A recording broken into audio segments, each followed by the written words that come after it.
Salam. Suparman, 44, dan istri datangi SPKT Polrestabes Palembang, Kamis tanggal 3 Maret tahun 2023, lantaran menjadi korban penganiayaan terhadap tetangganya sendiri saat merenovasi rumah di Jalan Panca Usaha Palembang, Kamis tanggal 1 Maret tahun 2023.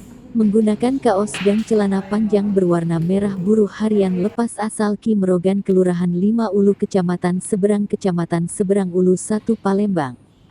Saat itu saya sedang merenovasi rumah, yang tanahnya saya ke dinding samping berdekatan dengan dinding pembatas rumah tetangganya dan sebagian masuk tanah ke rumah tetangganya, membuat tetangganya marah, ujar Suparman korban. Merasa tak terima, tetangganya pun naik pitam dan melempar piring kaca ke arah rumah korban hingga alami luka di bagian kaki. Atas tindakan tersebut korban melaporkan ke SPKT Polrestabes Palembang.